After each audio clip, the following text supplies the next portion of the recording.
They're going to pay their fair share of the cost as well, but we have to do this. We have to do our part as well, leading the alliance. The cost of this fight is not cheap, but caving to aggression is going to be more costly if we allow it to happen. We either back Ukrainian people as they defend their country, or we stand by as the Russians continue their atrocities and aggression in Ukraine.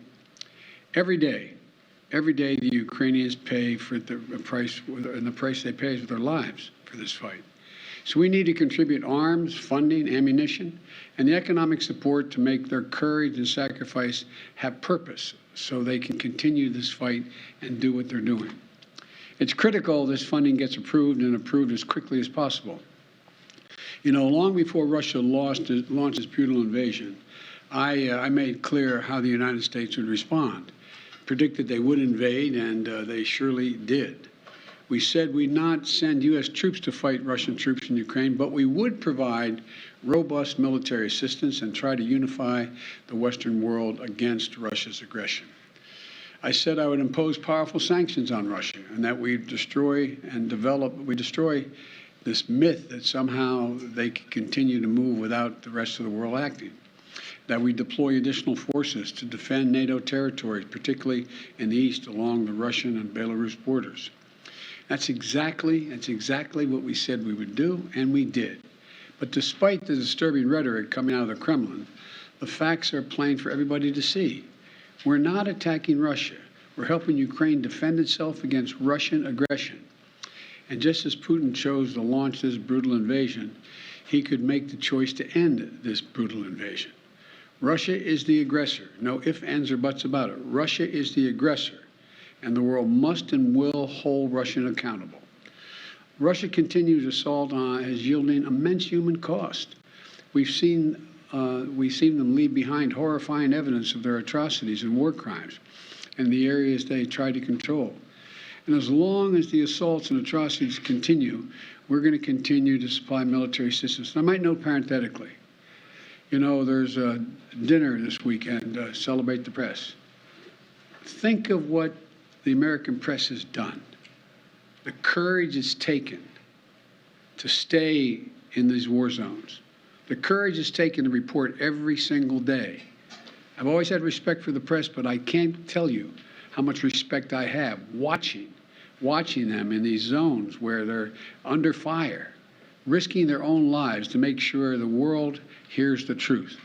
Imagine if we weren't getting that information. It'd be a different world. It'd be a different circumstance. In the past 2 months, Russia launched its brutal attack and has moved weapons and equipment to Ukraine. We've moved weapons and equipment to Ukraine in record speed. Thanks to the aid we provided, Russian forces have been forced to retreat from Kyiv. Doesn't mean they're not going to try to come back, but they've retreated thus far. We've sent thousands of anti-armor, anti-missiles, helicopters, drones, grenade launchers, machine guns, rifles, radar systems. More than 50 million rounds of ammunition.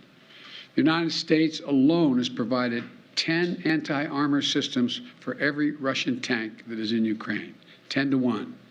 We're providing Ukraine significant, timely intelligence to help them defend themselves against the Russian onslaught.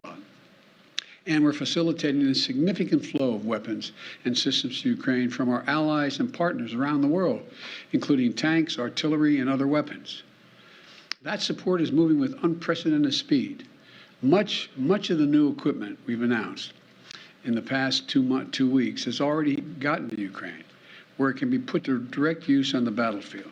However, we've almost exhausted what we call, the fancy phrase, the drawdown authority that Congress authorized for Ukraine in a bipartisan spending bill last month.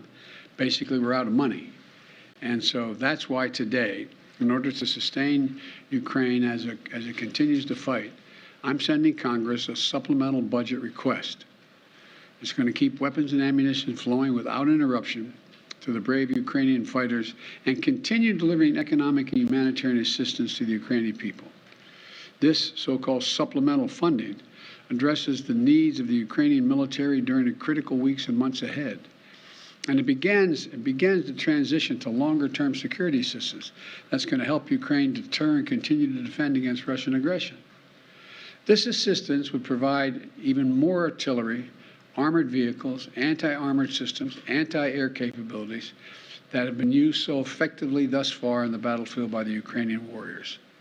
You know, and it's going to deliver much needed humanitarian assistance as well as food, water, medicine, shelter, and other aid to Ukrainians displaced by Russia's war, and provide aid for those seeking refuge in other countries from Ukraine.